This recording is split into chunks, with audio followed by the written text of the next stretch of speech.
사실 지금 앞 시간에 한 것보다 뒷 시간에 할 내용이 너무 많아요. 어떻게 어찌 할까 지금 고민돼. 하다 보고 뭐 최대한 해보고 할 수 있는 만큼 해보고. 그래요. 여러분들 살면서 이 앞에 안 서봤죠? 한 100명 앞에. 그 혹시 나중에 설 기회가 있으면 이렇게 앞에 서 있으면 다 보여요. 뭐 하고 있는지. 주의 깊게, 그러니까 주의 깊게 보는데 물론 이런 게 있어. 한 80명 정도 되면 다 몰라. 근데 한 60명 정도 되면 저 같은 경우에 저를 기준으로 봤을 때 한 학기 끝날 때쯤 되면 다 이름을, 그러니까 얼굴을 외워. 이렇게 보고 있으면. 네, 지금 내가 이 사실 상학 수업 같은 경우에 100명을 하고 있는데 100명 수업을 처음 해봐가지고 그거 힘들 것 같아요. 100명 얼굴 외우는 건 좀 사실상 무리일 것 같고, 다른 학교 같은 경우에는 한 40명, 50명 수업 듣거든요. 전공 수업을 뭐 60명 뭐 이렇게 되는데 60명 정도 내우지. 그러니까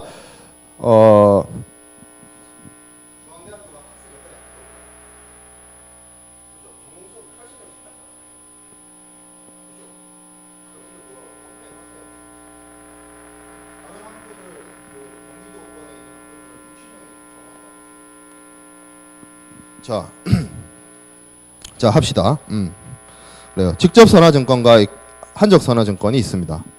직접선화증권의 경우에는 직항, 바로 화물이 선적지에서 목적지로 선적항에서 양육항으로 가는 것을 직접선화증권이라고, 한적이 이루어지는 선화증권은 한적선화증권이라고 합니다. 중간에 운송수단을 갈아타는 걸 한적이라고 해요. 한승한다 그러죠. 그 승은 탈 승자거든. 근데 여기 한적 할 때 적은 쌓을 적자야. 그러니까 화물을 옮겨 실는다는 얘기예요. 화물을 옮겨 실는 거는 뭘 얘기를 기준으로 삼는다? 운송수단을 달리해서 실리는 경우를 한적이라고 합니다. 선박 A에서 선박 B로 운송수단이 바뀌는 경우, 아니면 뭐 선박으로 운항하다가 철도로 갈아탄다든지, 아니면 선박으로 운항하다가 비행기를 탄다든지, 그렇게 운송수단이 바뀌는 걸 보통 한적이라고 합니다. 그래서 그 경우에는 한적선화증권이라고 하는데, 이 한적과 관련돼서 UCP 600의 규정이 있어요. UCP 600에서 뭐라고 되어 있냐면, 신용장상의 한적을 금지하지 않는 이상 한적하는 건 허용이 됩니다. 그러니까 반대로 얘기하면, 내가 한적하는 꼴을 도저히 눈 뜨고 지켜볼 수가 없어, 내 눈에 흙이 들어오기 전까지는 한적은 절대 안 돼 싶으면 한적 금지를 넣으면 돼요. 그게 아니라면 한적 해줍니다. 그러나 만약에 부모님이 그렇게 반대를 하더라도, 뭐 자식을 이길 수 없는 것처럼 한적 금지 규정이 있다 하더라도 다음의 경우에는 쌩까고 무시하고 한적할 수가 있어요. 그게 어떤 경우냐면, 화물이 컨테이너나 레시선에 실리는 경우. 우리가 지난 시간에 뭐 컨테이너는 여러분들 이 수업 듣기 전부터 알고 있었을 거고, 레시선은 그림으로 보여줬어요. 사진으로 보여줬어요. 그 네모난 상자 같은 게 물에 떠 있는 그 레시선을 찍어가지고 선박에 그대로 실는 거, 부선을 그대로 실는 걸 레시선이라고 했죠. 그런 컨테이너나 그 레시선의 특징이 뭐예요? 그 박스 같은 거에 들어가 있잖아. 컨테이너 안에 들어가 있잖아. 쉽게 말하면 한적을 금지하고 한적을 조금 위험하게 본 게 뭐냐면, 예전에 벌크선 같은 경우에는 개별 포장 화물을 선창에서 꺼내가지고 다른 선창에 실는 작업을 해야 됐단 말이에요. 그러면 필수 불가결하게 무슨 일들이 벌어졌겠어요? 중간에 파손 나거나 뭐 분실되거나 뭐 이러면 여러 가지 문제점들이 발견했었단 말이에요. 근데 이게 컨테이너 운송으로 메인이 바뀌고 난 다음에는 컨테이너 그 자체가 화물에 대한 안전한 틀이죠. 그 컨테이너를 뭐 진짜 집어 던지지 않는 이상, 혹은 크레인에서 떨어지지 않는 이상, 컨테이너 그 안에 담겨 있는 화물이 파손될 염려도 없고, 그리고 컨테이너는 보통 그 CY나 CF에서 작업을 해가지고 컨테이너 문을 닫을 때 봉인을 합니다. 실을 달아요. 소름? 소름? 그 컨테이너에다가 이게 문을 잠그고 난 다음에 무슨 작업을 하냐면, 이렇게 여기다가 이렇게 납땜 같은 거로 뭐 라벨 같은 걸 달아요. 쉽게 말해서 이걸 뜯는다는 건 뭐야? 한번 열어봤다는 개념이 돼요. 그걸 봉인실이라고 하는데, 이 실을 답니다. 그 쉽게 말해서 컨테이너 안에 한번 들어간 이상, 누가 귀신이 아까처럼 화물을 빼가지 않는 이상 도난의 염려가 없어요. 컨테이너 안에 들어간 이상. 그렇기 때문에 레시선이나 컨테이너에 담겨 있는 화물의 경우에는 한적이 일어난다 하더라도 파손의 염려라든지 도난의 염려가 없어지기 때문에 이거는 신용장 통해 규칙에 따라서 UCP 600에서 수리합니다. 그리고 항공운송의 경우에는 한적이 무조건 일어날 수밖에 없어요.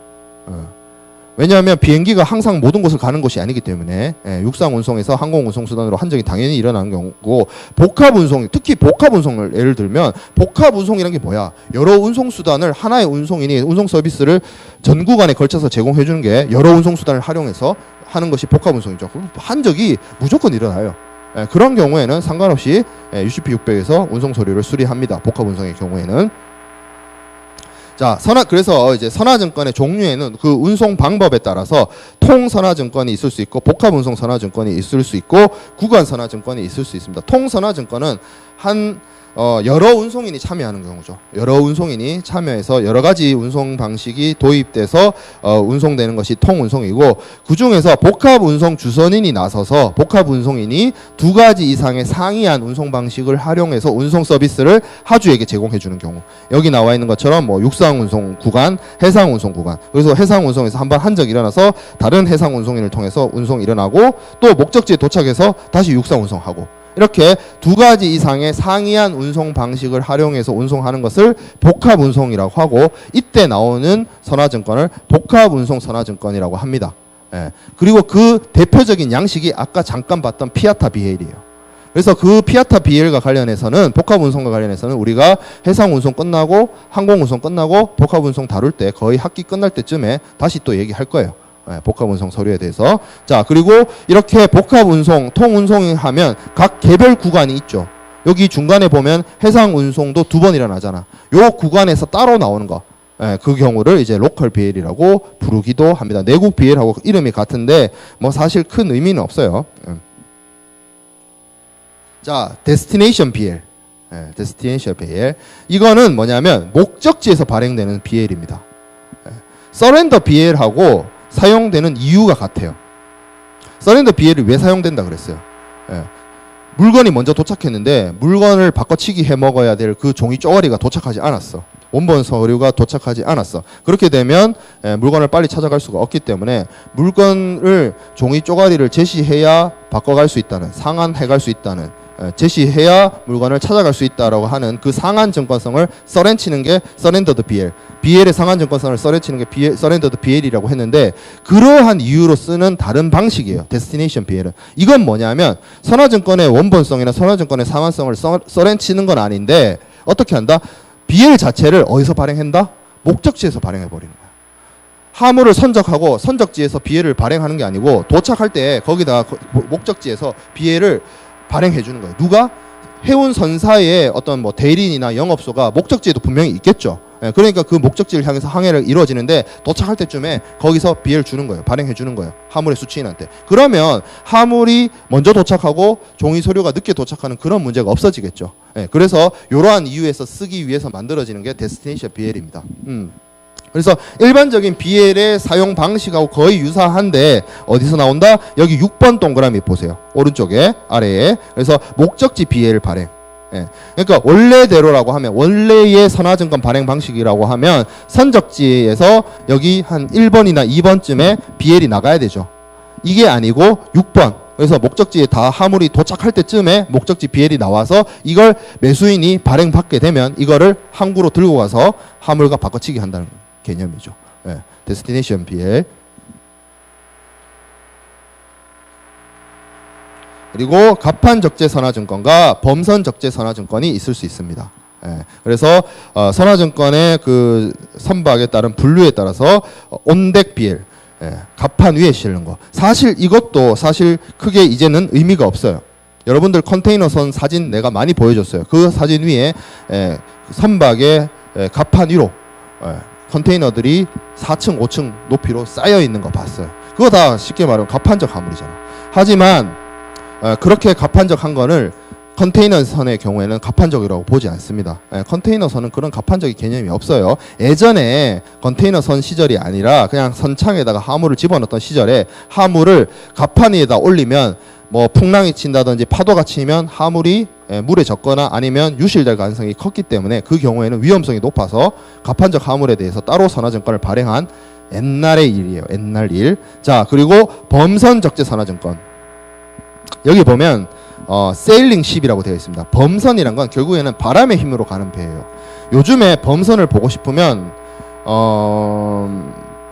잘 보기 힘들어요. 그 해군사관학교 학생들이 뭐 이렇게 실습하는 용도로 쓰지 않는 이상 뭐 바람으로 가는 배 그걸 그죠 정말 뭐 쓸 일이 없죠. 그런 경우에 어찌 됐든 그런 경우에 발행되는 경우가 선화증권이다. 사실상 나도 본 적 없고 볼 일도 없고 앞으로도 없을 것 같다 한 거죠. 바람의 힘으로 배가 가니까 아무래도 운송을 지금 뭐 모터십만큼 정확한 정시에 화물이 출발하고 도착하고 이게 불가능하겠죠. 그렇기 때문에 문제가 있는 겁니다. 자, 그리고 컨테이너 BL. 컨테이너 BL은 크게 뭐 아주 독특하거나 아니 새로운 얘기가 아니에요. 그래서 그냥 그 CFS나 CY에서 화물을 인도했을 때 화물에 대해서 그 화물을 수령한 경우에 이제 발행하는 것을 이제 컨테이너 BL이라고 하고, 여기서 중요한 게 뭐냐면 컨테이너를 사용할 때 쓰이는 BL이란 뜻이에요. 근데 기존의 그 재래선에서 쓰이는 선화증권과 컨테이너를 화물을 실어서 운반하는 화물의 큰 차이점 중에 하나가 뭐냐면 컨테이너와 관련해서 추가적으로 들어간 약관이 있습니다. 그게 뭐냐면 부지 약관이에요. unknown clause라고 해요. 재래선 화물, 그러니까 쉽게 말해서 화물을 선창에 집어넣는 경우에는 unknown clause의 개념이 필요가 없어요. 등장하지도 않았어. 근데 컨테이너 경우에는 unknown clause가 등장을 합니다. 왜 그러냐면 아까 내가 얘기를 했어요. 뭐라고 했어요? 컨테이너에 CFS의 경우에는 여러 하주가 LCL 화물을 혼재해서 집어넣고, FCL 화물의 경우에는 내가 스포팅된 컨테이너다가 내가 알아서 화물 집어넣고 봉인하고 CY로 보내죠. 여기서 중요한 거는 CY 경우에, CY에 가는 FCL 화물의 경우에 칩시다. 내가 내 화물의 영업소나 화물이 있는 곳에 컨테이너, 빈 컨테이너가 와요. 그럼 내가 실죠? 싣고 나서 내가 문을 닫고 봉인을 합니다. 그리고 다시 CY로 보내죠. 내가 알아서 화물을 컨테이너에다가 집어넣고 내가 닫아버려요. 그러면 그 화물을, 그 차여진 컨테이너를 받은 운송인 입장에서는 이 컨테이너 안에 뭐가 들었는지 뜯어볼 수는 없어요. 물론 내가 그 선화증권 운송계약 체결할 때 내가 이 운송을 하는 화물이 뭐다라는 걸 적긴 적죠. 여러분들 우체국 가면, 우체국 택배를 이용하면 그 우체국 택배 붙일 때 여기 뭐 들었어요? 물어요. 뭐 화물 운반했을 때 다른 화물에 피해를 줄 수 있는 화물이 있는가 싶어서 물어보는 거예요. 그거 사실은 뭐 여러분들 그 택배로 기름 같은 거 보내고 그러면 안 돼. 그죠? 폭탄, 여러분들이 폭탄을 만들 일은 없고 다른 화물을 훼손시킬 수 있는 거 있잖아요. 기름이라든지. 기름을 왜 택배로 보내? 미친 짓이죠. 그런 짓 하면 안 돼. 그런 거 하면 안 되는데 하여튼 묻잖아요. 그것처럼 운송회사가 이 안에 뭐 들었어요? 물어볼 수는 있고 사실상 그 BL에 무슨 화물이라고 적히긴 합니다. 근데 확인해 보진 않아. 운송인이 뜯어보진 않아. 왜? 실로 봉인해놨잖아. 그러면 뭐냐면, 그래서 운송인이 내가 이 안에 뭐가 들었는지 난 모르겠다. 난 책임지지 않겠다. 뭐가 있는지에 대해서 책임지지 않겠다라는 취지에서 사용되는 게 unknown clause예요. 그래서 나는 그냥 하주가 이 컨테이너 안에 이러이러한 화물이 있다라고 해서 그걸 굳게 믿었고 거기에 따라서 행동했다. 나는 이 안에 있는 화물로 인해서 발생하는 손해나 피해나 여러 가지 상황에 대해서 책임지지 않겠다라고 주장을 하는 것이 unknown clause입니다. 실제로 운송 서류, 그러니까 BL에 이러한 unknown clause가 들어가면 컨테이너를 활용한 운송 간행의 그 간행들이 반영되어 있는 거라서 신용장 수리를 할 수가 있어요. unknown clause가 들어가도. 자, 옵셔널 디스찰지 BL. 이거는 잠깐 얘기했었어요. 상황에 따라서 목적항을 한 군데로 정하지 않고 그 목적항 여러 군데 중에 상황에 따라서 좀 선측이나 이런 게 선석이 좀 여유로운 곳에 항구에 들어가겠다라고 하는 것이 양육항 선택 선화증권입니다. 양육항 선택 선화증권 옵션을 주는 거죠. 목적지항을 두 군데로 정해놓고 여기 이제 그림처럼 부산항과 강양항 선택을 두고 나중에 좀 한강 곳으로 들어가겠다라고 하는 것이 양육항 선택 선화증권입니다. 자, 레드비엘은 선화증권에 빨간색 글씨로 레드로 아이폰 빨간색처럼 빨간색 글씨로 눈에 띄겠죠. 확 띄죠. 뭐라고 되어 있냐면 운송사가 그 화물에 대해서 보험까지 들어주는 경우예요. 그래서 이 화물은 운송회사가 보험까지 들어줬습니다라고 해서 이렇게 빨간색으로 표시를 합니다. 그걸 이제 레드비엘이라고 하는데 실제로는 실무적으로는 거의 잘 쓰이지 않아요. 왜냐하면 어차피 해상보험이 잘 발달해 있고 해상보험 산업이 잘 갖춰져 있기 때문에 그냥 하주들이 알아서 개별적으로 개별 보험보다는 포괄 예정 보험을 들어서 기간으로 보험을 많이 들기 때문에 선사가 해운회사가 보험을 따로 들 일이 그렇게 있진 않아요. 그래서 뭐 이런 개념조차는 있다. 그 정도만 체크를 하고 넘어가면 될 것 같아요. 자, 그리고 선화증권의 지정 방법, 선화증권의 발행 방식이라고 하는 겁니다. 아까 얘기한 건데 그거를 좀 더 자세하게 단언한 거예요. 그래서 김영식 사람의 이름을 딱 적어서 그 사람 받아갈 사람을 적어놓은 거, 그리고 지시식 누군가의 지시에 따라서 하물을 찾아가도록 하는 거. 근데 그 지시식에도 방식이 여러 가지가 있을 수 있습니다. to order라고 적어놓고 to order를 누가 할지를 적어놓지 않은 거죠. 그래서 그거에 따라서 하물 이제 선화증권이 넘어가면 넘어갈수록 그 to order에다가 사람 이름을 적어서 지시를 하는 경우가 있을 수 있고, 기명 지시식도 있을 수 있어요. 오더를 하는 사람을 박아 넣은 거야. 예를 들어서 뭐 은행의 지시에 따라라 이런 식으로 그 은행, 그러니까 이름을 적어놓긴 했는데 그 적힌 이름이 하물을 수취해가는 하물의 수화인이 아니고 지시해주는 사람이라는 거죠. 지시해주는 사람. 그래서 그 이름이 적힌 사람이 하물을 받아가는 사람이 아니고 그 사람의 지시에 따라서 누군가에게 하물을 넘기는 경우. 그리고 선택 지시식은 이 위에 있는 단순 지시식과 기명 지시식이 혼합되어 있는 경우를 얘기를 합니다. 아니면 기명식과 혹은 지시식이 혼합되어 있는 경우를 얘기를 합니다. 자, 지참인식도 단순 지참인, 그야말로 그냥 가지고 있는 사람에게 이 하물을 넘기겠다라고 하는 것을 단순 지참인식이라고 하고, 혹은 선택으로 누군가의 이름이 적혀 있거나 그 사람에게 주거나 아니면 혹은 베어러 소지인한테 넘기겠다라고 해서 옵션을 줄 수도 있어요. 그리고 아까 얘기한 것처럼 아까는 지참인식과 무기명식을 같이 섞어서 얘기를 했는데, 무기명식 아예 공란으로 만들어서 거기다 나중에 이름 적어가지고 백지수표처럼 쓸 수도 있습니다. 자, 이렇게 그 지시식, 기명식, 소지인식, 뭐 백지식 이런 것들이 중요한 게 뭐냐면 결국에는 배서의 방법, 하물의 권리가 체화되어 있는 선화증권을 한 사람에게서 다른 사람에게로 넘겨주는 행위와도 연결이 되어져요.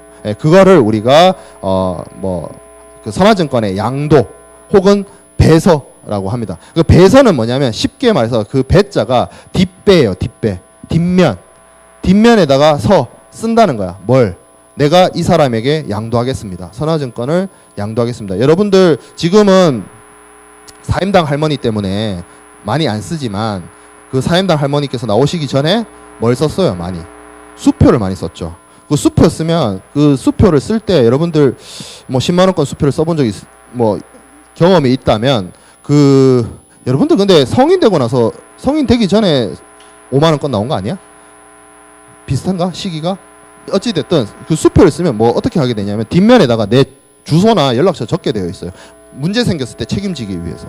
쉽게 말해서 그 뒷면에 이름 적는 거, 그런 것들을 그냥 폭넓은 의미에서 배서라고 합니다. 근데 여기서 선화증권에서 문제가 되는 게 뭐냐면 선화증권을 한 사람이 누군가에게 양도할 때 혹은 이렇게 넘겨줄 때, 교부할 때 하는 방식이 배서예요. 똑같이 뒷면에다가 이름을 적거나 지시를 해서 하물을 넘겨주는 거예요. 선화증권을 넘겨주게 돼요. 그래서 기명식 배서라고 하는 거는 쉽게 말해서 이름을 쓰는 방식이에요. 내가 누구한테 줍니다. 내가 권리권자인데 내가 선화증권의 정당한 소지인이거나 혹은 권리권자이거나 아니면 지시인이야. 그래서 내가 누군가의 이름을 딱 적어. 그래서 그 선화증권에 그 이름 적힌 그 사람에게로 이 선화증권이 간다라고 하는 것을 기명식 배서라고 합니다. 그래서 특정인의 이름이나 상호로 쓰는 것을 하는 방식이죠. 그래서 여기 실제로 to B bank라고 하면 이 B 뱅크한테 간다는 거지. 누구한테서? A 엑스포터에서. 그래서 A 엑스포터가 여기다가 사인 디드 해가지고 갈로 쳐져 있는 곳에 있죠. 사인하고 사인하고 to B 뱅크, 그러니까 to B 뱅크에게 이 하물을 넘기겠습니다라는 것을 그 선화증권의 뒷면에다가 쓴다는 거죠. 이게 이제 김영식 배서입니다. 자, 지시식 배서. 지시식 배서는 뭐냐면 쉽게 말해서 지시하는 거예요. 그 받아갈 사람의 이름을 직접적으로 기입하는 것이 아니고 그걸 하물을 취급하거나 하물을 받아갈 사람을 지시해 줄 사람에게로 배서하는 겁니다. 뭔가 또 다른 배서를 전제하겠죠. 지시식 배서의 경우에는. 그래서 똑같이 to the order of B bank, B 뱅크의 지시를 따라라. 그 다음에 A 엑스포터라고 이름을 쓰고 사인합니다. 그러면 A 엑스포터에게서 B 뱅크에게 권한이 넘어가는 거죠. 무슨 권한이? 지시할 권한이. 그러면 B 뱅크가 받게 되면 B 뱅크도 뭐 김영식 배서를 하든지 해서 또 배서가 이루어지겠죠. 다음 배서가 전제되어 있어요. 지시식 배서에는. 자, 그리고 백지식 배서. 공란으로 넘겨줍니다. 누구 이름을 쓰지 않았어요. 누구 이름을 쓰지 않았고 아마 목적지에 도착해서 하물의 수취인이나 수화인이나 아니면 최종 권리자나 정당한 소지인이 자기 이름을 쓸 거예요. 자기 이름을 쓰는데 그 사람에게 넘겨주려고 할 때 A 엑스포터, 수출상인 경우죠. 그 사람은 자기 이름 쓰고 사인하고 공란으로 만들어서 넘겨줍니다. 그게 백지식 배서죠. 이게 이제 또 위에 것들하고 이제 이게 선택적으로 할 수 있는 경우에는 선택 무기명식 배서, 뭐 선택 지참식 배서 이런 것들을 할 수가 있습니다. 그러니까 우리가 쉽게 생각해서 수표에다가 뒷면에다 이름 쓰고 수표 넘겨줄 때처럼 선화증권도 누군가가 보통 이제 수출상이거나 아니면 운송인이거나 아니면 운송주선인이거나 뭐 이런 사람들이 하물의 수취인, 매수인이거나 아니면 신용장 개설은행에게 선화증권을 넘겨줄 때 하는 방식이에요. 그걸 배서 뒷면에다가 쓰는 거. 그래서 방식은 김영식, 지시식, 백지식이 있다. 그래서 여기 상황이 쭉 나오죠. 그래서 그 배 그림을 기준으로 위에 있는 게 있고 아래에 있는 게 있어요. 그래서 위에 있는 거 보죠.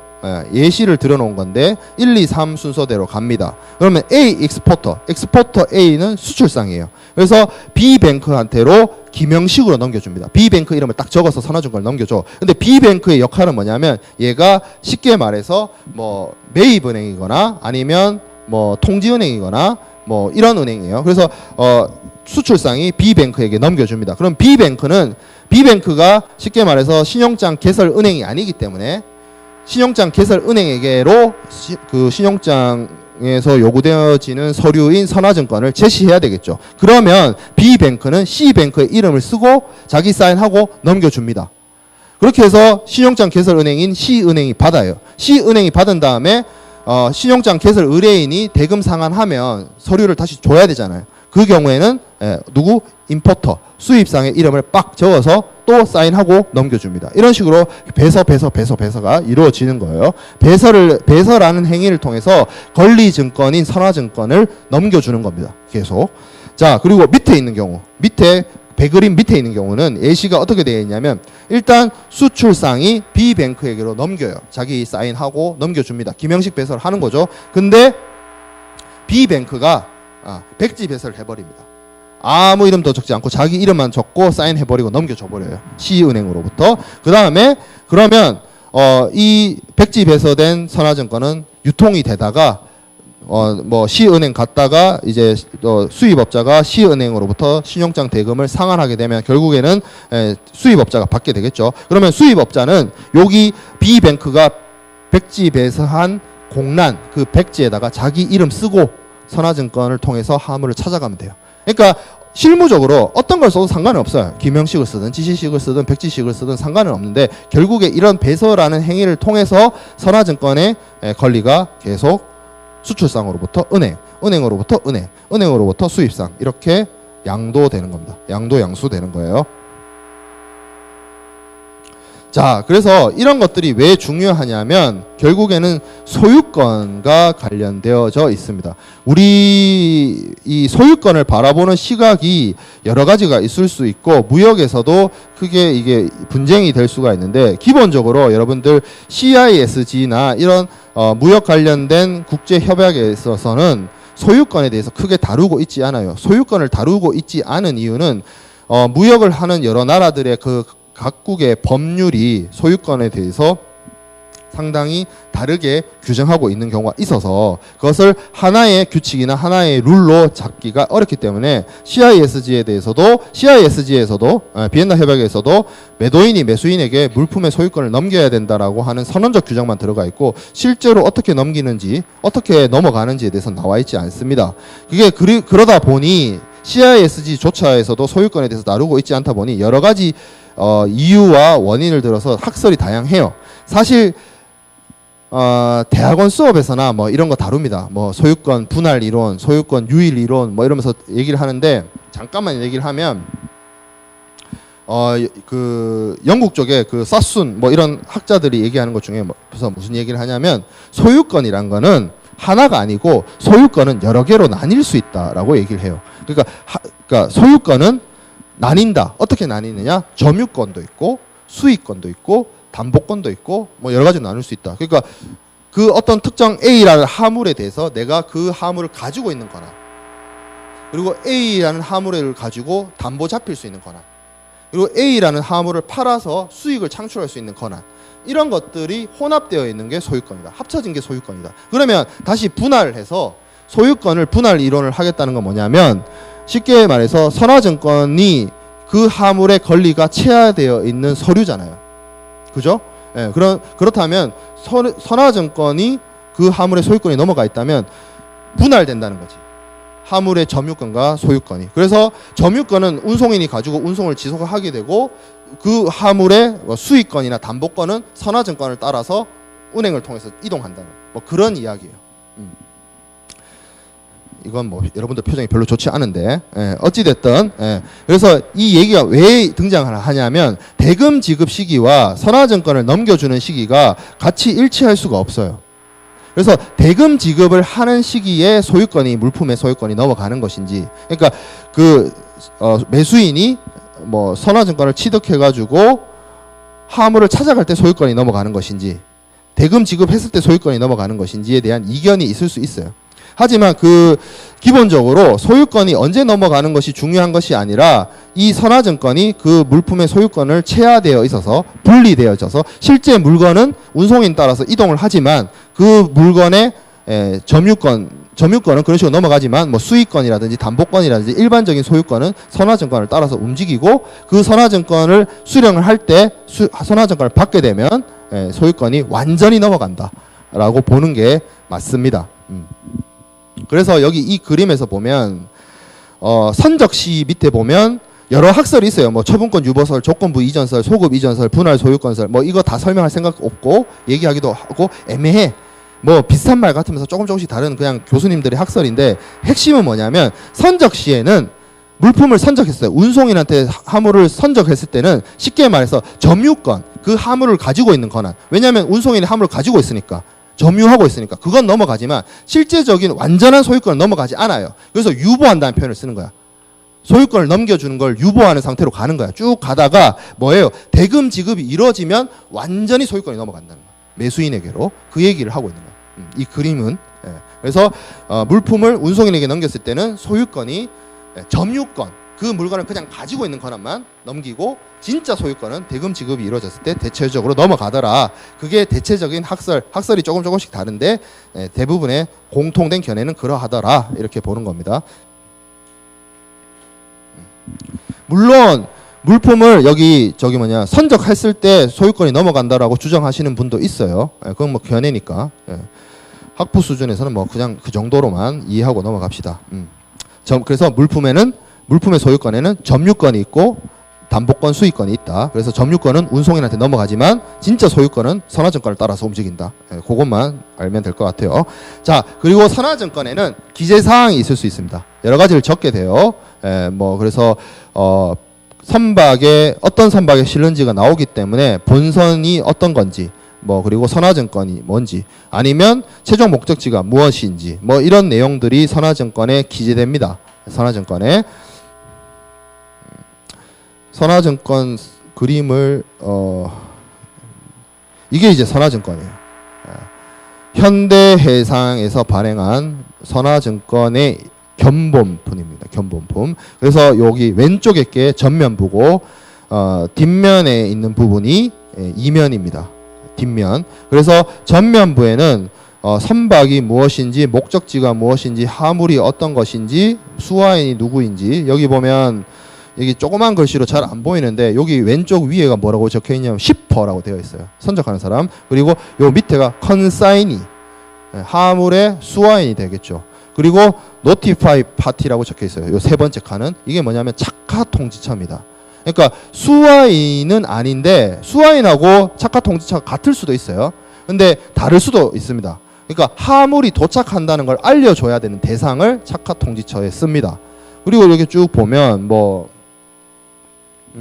운임 어떻게 누가 낼 것이고 선적항이 어디고 목적항이 어디고 이런 내용들이 쭉 기입됩니다. 그리고 여기 오리지널 박혀있는 여기에 하물의 명세가 자세하게 적혀지게 됩니다. 어떤 하물을 실는지 이렇게 되어 있고 여기 오른쪽에는 이 선화증권과 관련된 수많은 가지 약관이 알아보기도 힘든 실제로 여러분들 이게 종이를 A4 사이즈로 딱 뽑았을 때도 뒷면 딱 보면 정말 깨알 같은 글씨로 거의 폰트가 한 7, 8 그 정도 작은 사이즈로 적혀 있어요. 깨알 같은 글씨로.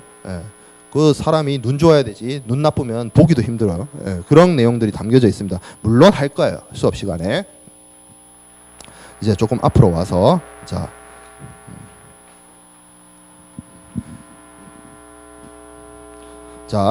선화증권의 위기와 선화증권의 위기에 대한 대응책 그리고 선화증권의 이면 약관 중에서 좀 특이한 애들까지 하고 이번 수업 시간을 마쳤으면 해요. 자, 한 번씩 나가죠. 자, 선화증권의 위기.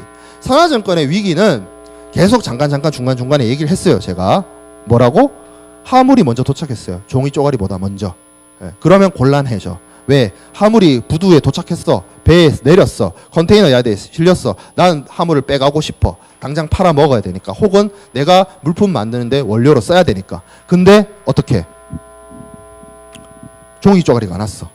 선화증권 원본이 도착하지 않았어. 곤란해. 어떻게?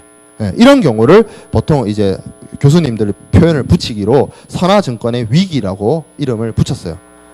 문제가 되긴 했었습니다. 왜냐하면 그 운송수단이 그 선박의 속도가 점점 빨라지고 그리고 특히 우리나라의 경우에는 그 중국이 개혁 개방을 하기 전에는 중국이랑 물동량이 그렇게 많이 없었어. 근데 이제 중국이 이제 개혁 개방하고 이제 산업 발전하고 그러니까 중국이랑 엄청 교류를 많이 하잖아요. 경제 교류를. 그러니까 중국에서 오는 물건 같은 경우에는 필연적으로 하물이 먼저 도착할 수밖에 없어요. 대련항에서 오든 상해항에서 오든 인천이나 부산으로 오든 그거 얼마 된다고.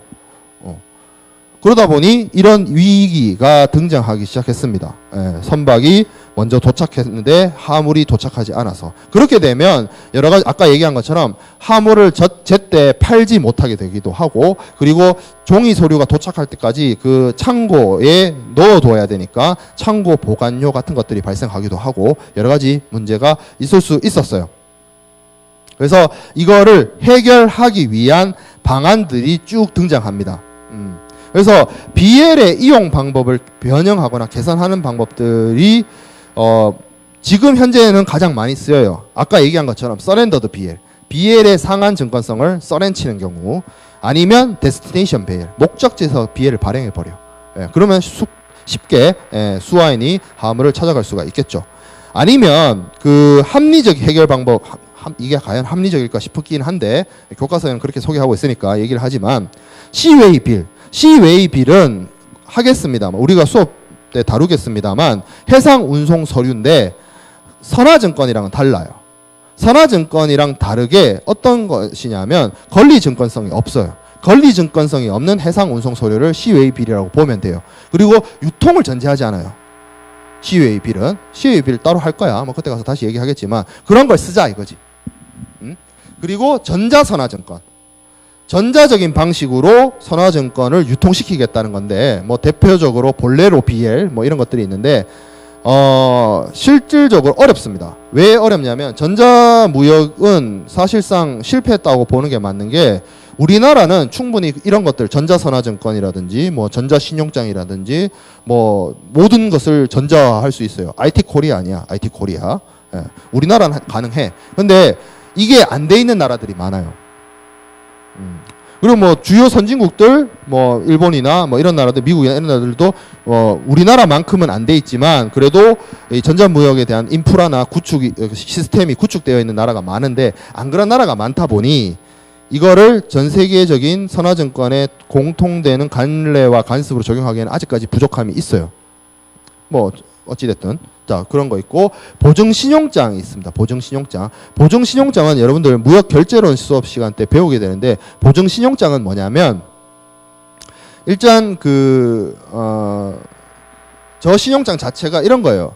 그러니까 은행이 지급 확약을 해주는 게 아니고, 매도인과 매수인 너네들 간에 알아서 물품 보내고 돈 지급해주고, 나중에 누가 대금 지급 안 해주면 은행이 그때서야 보증서 줄게, 보증해서 대금을 돌려줄게, 뭐 이런 내용이에요. 그러니까 스탠바이 LC를 써서 해결을 하겠다, 뭐 이런 경우가 있을 수 있어요. 그리고 중간에 보면 선화증권을 매수인에게 직송하는 방법, 뭐 아니면 선장에게 탁송하는 방법, 이런 게 나오죠. 선화증권이 화물보다 늦게 도착하는 이유 중에, 만약에 신용장을 쓰게 되거나 은행을 통하는 경우가 있을 수 있어요. 뭐 주심을 한다든지 신용장을 쓴다든지 은행을 통하게 되면, 은행은 쉽게 말해서 서류 심사를 하게 되죠. 예, 그런 기관들이 잡아먹게 된다는 거야. 그런 이유로 선화증권보다 화물이 먼저 도착한다는 거야. 그렇기 때문에 은행을 통하지 않고 내가 바로 그냥 화물을 붙이고 바로 비행기나 이런 걸로 뭐 특송으로 선화증권 종이를 먼저 보내버리는 거야. 예. 그러면 화물은 배 타고 오고, 아무리 가까운 곳이라 하더라도 선화증권은 비행기 타고 오면 선화증권이 먼저 오겠죠. 예. 그런 식으로 해결하겠다는 거고, 쭉 얘기를 다 했지만 한 가지 얘기 안 한 애가 있어요. LG입니다. LG. 레터 오브 개런티. 저기 여의도에 쌍둥이 빌딩 있는 그 회사 아니고, 그냥 레터 오브 개런티의 줄임말이에요. 레터 오브 개런티, 영어 좀 잘하는 친구들은 알겠지만 개런티란 말 자체가 뭐예요? 보증한다는 거죠. 보장한다는 거지. 개런티. 내가 개런티 할게. 예. 그럼 개런티를 하는데 뭘 개런티 하냐면 은행이 개런티 합니다. 무엇을 개런티 하는데? 신용장, 자꾸 신용장. 선화증권의 원본이 결국에는 신용장 개설은행으로 가겠죠. 예, 그러면 그 신용장 개설은행에 도착한 선화증권을 신용장 개설 의뢰인이 대금을 상환하고 선화증권을 받아갈 거예요. 근데 이게 도착하지 않았다는 거야, 은행을 통해서. 그래서 은행이 뭘 보장해 주냐면, 선화증권 원본이 도착하면 원본을 줄 테니까 일단 물건을 먼저 빼줘. 날 믿고. 운송이나 해운회사야. 나 은행이야. 나 은행인데 나 믿지? 물건 먼저 빼줘. 선화증권 원본 오면 줄게. 이거예요. 보장을 하겠다는 게. 그래서 은행이 보통 발행을 합니다. 그래서 보면 레터 오브 개런티란 게 수입화물 선치 보증서예요. 수입화물 선치 보증서라고 해서 여기 보면 외환은행이라고 적혀 있죠. 이 은행이 이제 없어졌죠. 하나외환은행으로 바뀌었죠. 하나외환은행에서 나오는 LG 양식은 내가 못 구했어. 그래서 이제 오히려 잘 됐어. 이제 이 은행이 없어졌으니까. 역사 속으로 사라졌으니까 크게 문제될 건 없어요 이제. 그래서 외환은행에서 이런 식으로 발행해 줍니다. 쉽게 말해서 뭐야, 내 하주가 내 손님이 나한테 신용장 개설을 해서 내가 신용장을 개설했는데 그 신용장에서 요구되어지는 선화증권은 아직 안 도착했어. 근데 화물은 먼저 도착했어. 야, 이거 빨리 빼줘. 내가 선화증권 오면 줄게. 니한테 운송이나 너한테 줄게 라고 해서 하는 게 이 레터 오브 개런티입니다. 근데 이게 문제가 있을 수 있어요. 왜 문제가 있냐면, 선화증권은 기본적으로 권리증권입니다. 그리고 그 권리증권인 원본의 상한으로 물품을 주는 거예요. 이 관계를 깨트립니다. 레터 오브 개런티가 원본을, 정당한 원본의 소지자한테 물건을 넘겨주는 것도 아니고, 그리고 원본을 제시하고 물건을 찾아가는 것도 아니고, 이상한 레터 오브 개런티, 은행의 보증, 은행의 신용만으로 물건을 먼저 빼가는 경우예요. 이게 그냥 정상적으로 해서 물건 빼가고 선화증권 원본 도착해서 은행이 선화증권 원본 돌려주고 이렇게 해서 문제가 해결이 되면 아무 문제가 없는데 세상 일이라는 게 뭐 뜻대로 된다면 모두 다 행복하겠죠. 하지만 우린 불행해. 왜 그렇겠어? 뜻대로 되지 않으니까 그렇겠죠. 뜻대로 되지 않은 경우가 많아요. 예를 들어서 그런 식으로 레터 오브 개런티를 해서 발행해서 물건을 찾아갔는데 갑자기 뜬금없이 선화증권 원본을 들고 내가 이 화물의 정당한 소지인이다 라고 운송인한테 나타나. 그러면 운송인은 은행의 신용보증만을 믿고 은행의 보증장만을 믿고 화물을 미리 빼줬는데 어떻게? 운송인이 곤란한 경우가 처해집니다. 사실 이 선화증권을 운송인 본인이 발행했고 그 선화증권의 원본을 통해서 화물을 상환하기로 운송인 스스로가 약속을 한 거기 때문에 자기가 자기 스스로 약속을 깬 거예요. 보상장 저거 하나 믿고. 그래서 결과적으로 결론만 얘기하면 우리나라 대법원에서 1989년에 대법원 판결에 의해서 뭐라고 되어 있냐면 운송인이 보증도, 여기서 말하는 보증도는 화물선치 보증서를 말해요. 그리고 그 화물선치 보증서를 통해서 인도하는 간행을 보증도라고 합니다. 인도할 때 도자를 써서. 그래서 그 보증도를 한다고 해서 선화증권과 상관없이 화물을 인도하는 것은 선화증권의 정당한 소지인의 권리를 침해한 행위다. 그래서 이게 여기 이제 말이 어렵게 되어 있는데 위법성이 없는 정당한 행위가 된다거나 운송인의 주의 의무가 면제된다고 할 수 없다. 그러니까 운송인이 위법성 있는 행위를 한 거고 운송인은 이거에 대해서 뭐 책임을 면제할 수 없다. 이 얘기를 하고 있는 거예요. 운송인 너 책임 있어. 보상장 하나만 믿고 운송인의 선화증권의 정당한 소지인한테 넘겨주지 않고 보상장 그거 믿고 화물 넘겨준 거 너한테 문제돼 라고 대법원이 1989년도에 판결을 내렸어요. 그러니까 쉽게 말해서 이 화물선치 보증서 LG 레터 오브 개런티를 활용해서 화물을 미리 빼가는 행위 자체가 뭐예요? 위법하다는 거지. 위법성을 가진다는 거죠. 우리나라에서는. 그래서 선화증권의 위기가 같은 상황에서 예전에는 한 80년대 이때까지만 해도 우리나라가 무역 막 성장하고 이럴 때는 LG를 빨리 썼었어요. 근데 그러다가 지금은 어떻게? 서렌더드 BA를 쓴다든지 뭐 이런 식으로 방법이 바뀌고 있습니다. 이게 이제 문제가 있을 수 있으니까 상황이 발생했을 때 실제로. 그리고 해운 회사들이 요즘에는 이걸 받아주지 않아요. 실무적으로 보상장 들이밀면 하지 말라 그래. 자기 안 내준다 그래. 아무리 좋은 은행이라 할지라도 뭐 이게 은행이 와도 안 돼. 안 해줘. 운송인들 자기들이 책임지기 싫기 때문에. 그래서 이 화물선치 보증서라는 관행이 있었고 많이 사용되다가 실제로 많이 사용됐었어. 그리고 이게 하도 많이 쓰이다 보니까 뭐 교수님들이 그런 얘기 하시더라고요. 정상적인 무역 절차인 줄 착각하는 경우도 있었어. 하도 많이 쓰니까 이거를. 근데 지금은 거의 다 안 쓰이고 있고 운송회사도 화물선치 보증서를 받아주지도 않고 있고 그 대안으로서 BA를 서렌디드하는 방식이 많이 쓰이고 있습니다. 보증신용장은 잠깐 얘기를 했고 정상적인 경우에는 크게 문제가 안 되는데 채무자가 채무 불이행할 때 은행이 나서서 대금 지급을 해주는 경우 선화증권의 선화증권 이제 양식이죠. 양식이고 그래서 여기 선화증권의 요 뒷면에 있는 것을 이제 이면약관이라고 하는데 그리고 표면약관이 있어요. 표면약관도 있을 수 있는데 표면약관과 이면약관에 있는 내용들 중에서 중요한 내용들을 좀 보도록 할게요. 한 15분 정도 하면 더 하면 될 것 같아요. 그래서 표면약관에 있는 내용 중에서 대표적인 게 뭐냐면 화물을 수령했다는 증거. 그걸 이제 수령 조항이라고 합니다. 화물을 받았다. 운송회사가 하주로부터 화물을 받았다라고 하는 것이 수령 조건입니다. 그리고 수락 조항은 뭐냐면 운송 계약 체결할 때 보면 여러분들 그 지지난 시간 했죠. 우리가 전기선 운송 절차에 보면 선복 예약을 하고 거기서 부킹하고 뭐 그런 걸 한다고 했어요. 그때 서로 운송인하고 하주하고 왔다 갔다 하면서 운송 조건에 대해서 합의를 이렇게 협상을 합니다. 그러면 이 수락 조건이 들어가면 뭐냐면 무슨 얘기냐면 그 앞에 했던 뭐 shipping 리퀘스트라든지 부킹 노트라든지 그런 내용은 이제 보지 말고 우리 둘 사람 그러니까 운송인과 하주 간의 그 운송 계약과 관련된 내용은 무조건 선화증권의 내용으로 기결된다. 일종의 매매 계약 같은 경우에는 완전 합의 조항 이런 거라고 보면 돼요. 그래서 shipping 리퀘스트나 부킹 노트에 기재되어 있는 사항들은 이제 의미가 없다. 폐기된다. 모든 거는 이제 선화증권을 기준으로 운송인의 의무, 면책 이런 게 정해진다. 그리고 서명 조항은 당연히 서명을 해야 선사나 선장을 대리하는 사람 혹은 선주가 서명함으로써 선화증권이 유효하게 된다라고 하는 서명을 하도록 하는 그런 조항이 서명 조항입니다. 이런 것들은 표면에 있어요. 선화증권 앞쪽에 나와 있고 뒷면 선화증권의 이면에 있는 약관들 중에서 조금 대표적인 것들만 제가 몇 가지를 가져왔어요. 그리고 나머지 부분들은 이제 헤이그 비스비 하면서 보게 될 거고 여기 이제 이면 약관들 중에서 이제 대표적인 거 중에 보면 책에도 나와 있는 걸로 알고 있는데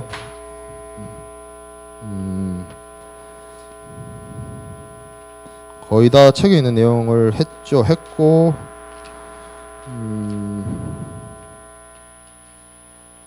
요 내용이 좀 어려워서 혹시 책 있는 사람들은 책을 먼저 봐도 될 거예요.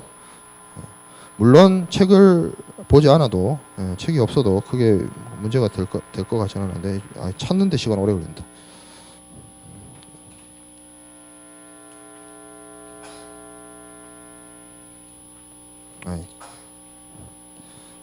뭐 천천히 잡고 어차피 빨리 설명해주고 빨리 마치는 게 여러분들한테 이득이 되니까. 자, 지상약관 있습니다. 지상약관 파라마운트 클로스 영화사 이름이죠. 영화사 이름이죠. 이건 뭐냐면 쉽게 말해서 다른 말로 얘기하면 중거법 약관이에요. 중거법. 이 해상 운송 계약이 어느 나라 법에 준하느냐, 어느 나라 법을 적용하느냐 이런 내용들을 담고 있는 것을 지상 약관이라고 합니다. 파라마운트.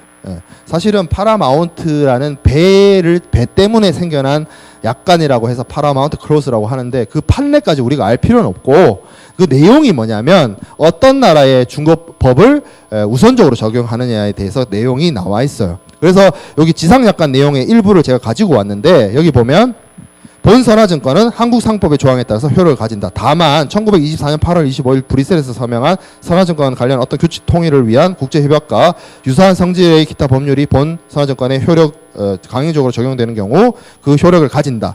여기 그 브뤼셀에서 서명된 선화증권 규칙의 통일을 위한 국제협약이 뭐냐면 헤이그 조약이에요.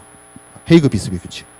상법 적용하는데 헤이그 비스비 규칙을 더 우선한다. 그 얘기예요. 이런 식으로 이 운송계약과 관련돼서 적용될 수 있는 중거법을 뭘로 정할지가 나와 있는 게 파라마운트 클로스예요. 파라마운트 클로스 지상약관. 자, 그리고 제이슨 조항이 있습니다. 제이슨 조항은 뭐냐면 이거는 미국에서만 있는 일이에요. 미국에서만.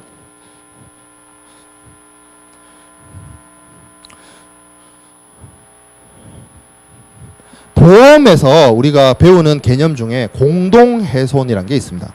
공동훼손은 뭐냐면 그 선박을 운항을 할 때 선박의 안전이나 아니면 다른 하물의 안전을 위해서 어떤 특정 하물이나 아니면 선박의 일부를 희생시키는 걸 말합니다. 인위적으로. 보통 우리가 해상 사고의 경우에는 인위적인 사고가 아니라 뭐 우발적으로 발생하고 예측할 수 없는 그런 사고가 대부분인데 공동훼손은 뭐냐면 전체를 살리기 위해서 일부를 희생하는 거. 의도를 가지고. 그럴 의도를 가지고 전체를 위해서 일부를 희생시키는 걸 이제 보통 공동훼손이라고 해요. 그래서 공동훼손 행위가 발생하게 되면 공동훼손을 통해서 살아남은 사람들 있죠.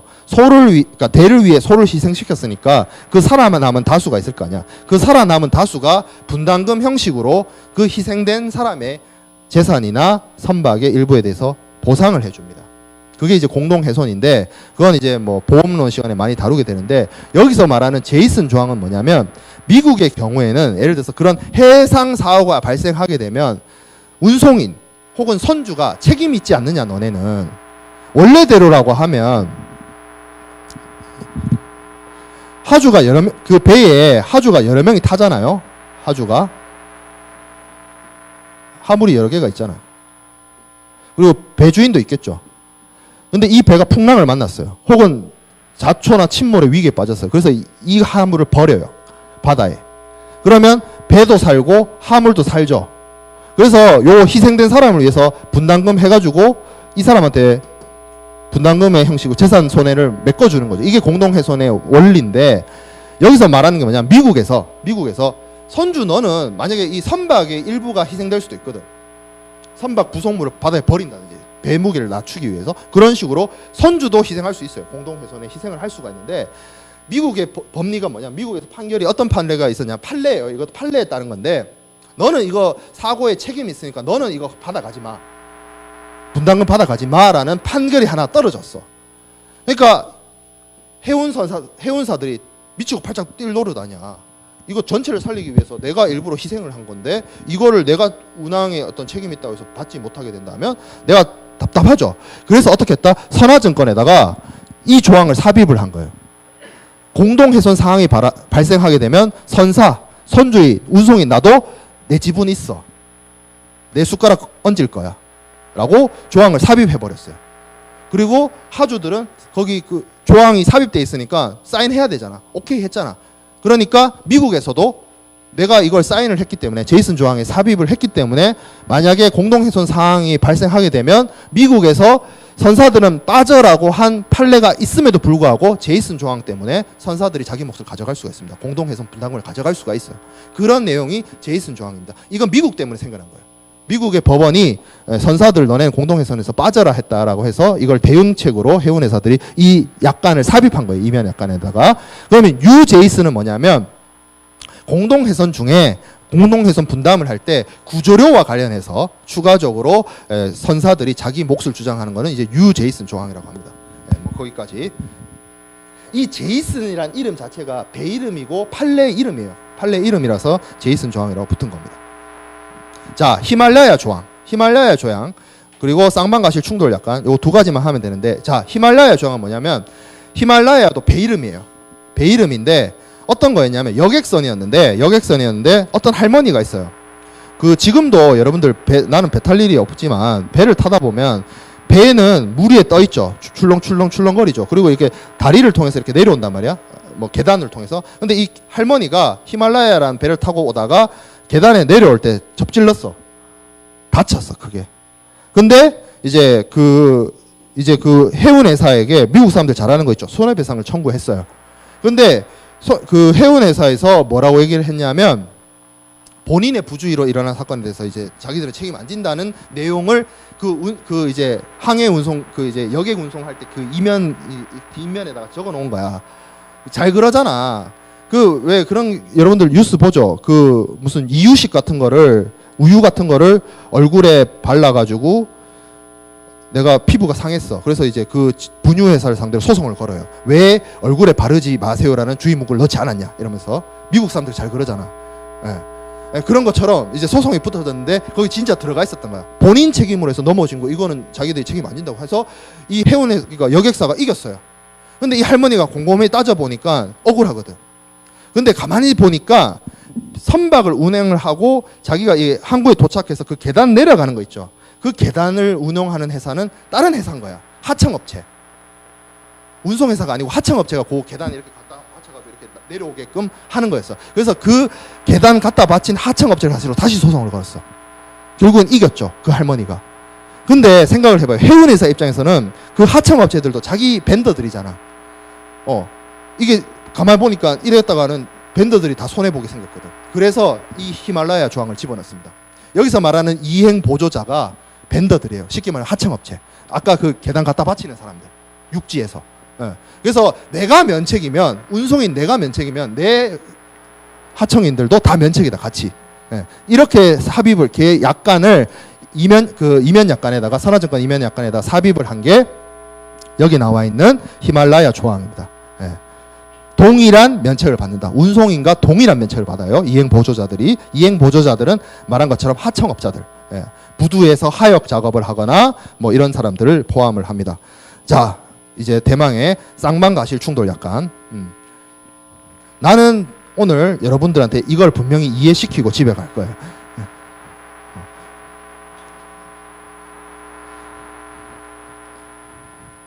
자, 쌍방과실 충돌 약관. 뭐냐면, 자, in United Kingdom, 미국이 아니고 영국이라고 칩시다. 영국이에요. 여긴 영국이야. 영국인데 배가 있어요. 꽝 충돌이 납니다. 들이받았어요. 그러면 들이받으면 이제 여기 보면 여기에 선주도 있고 여기 하주도 있겠죠. 두 개가 여기 화물선이라고 쳤을 때 여기도 선주가 있고 여기도 하주가 있어요. 우리가 구분을 하기 위해서 여기를 A 선주, 여기를 A 하주, 여기를 B 선주, B 하주라고 칩시다. 요 네 명은 다 별개의 개별적인 사람이에요. 이렇게 해서 사고가 났어요. 사고가 났어.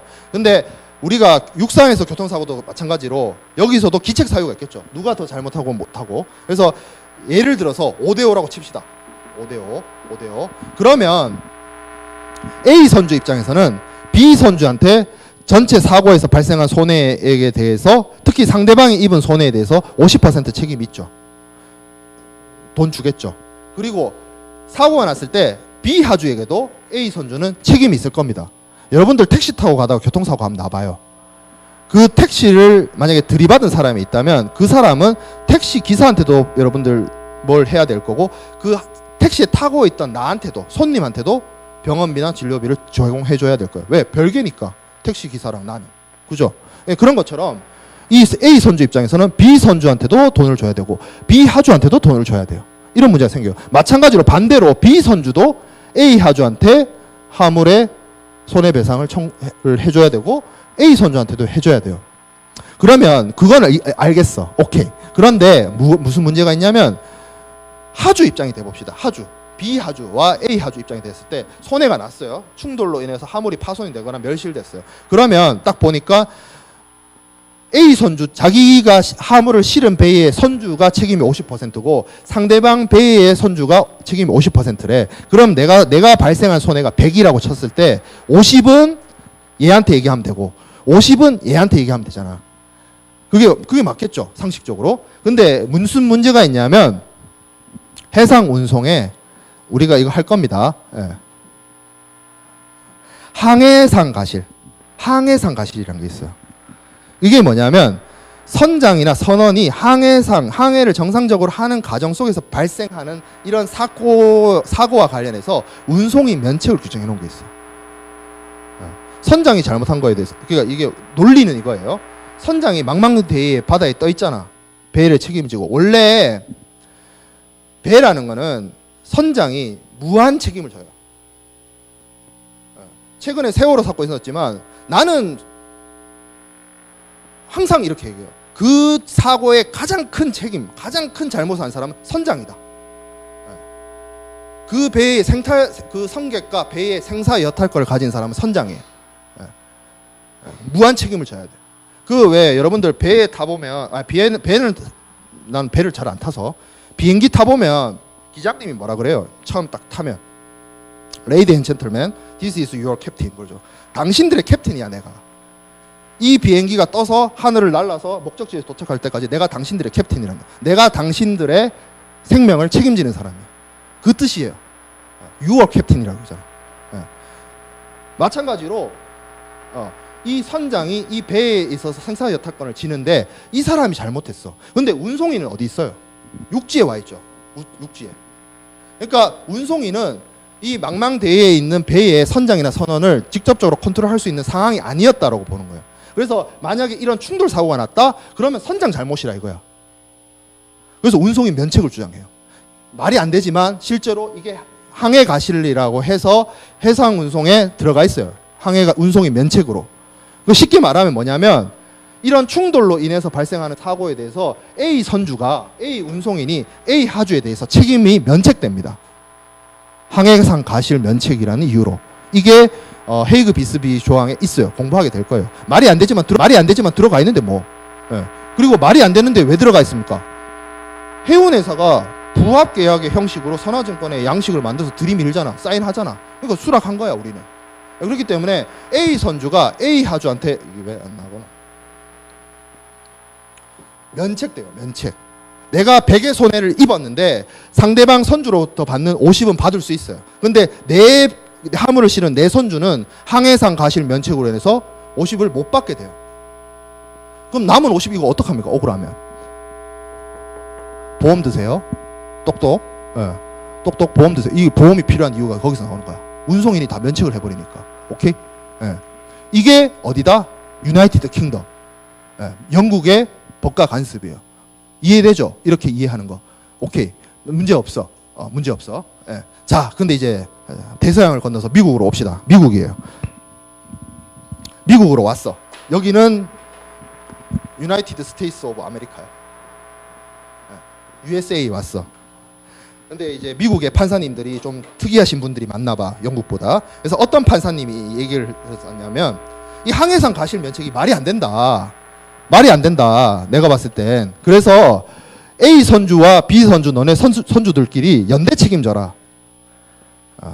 연대 책임이 뭐예요? 내가 이 친구한테 돈을 빌려줬어요. 근데 이 친구와 저 친구가 연대 보증을 서줘. 그러면 안 돼. 절대.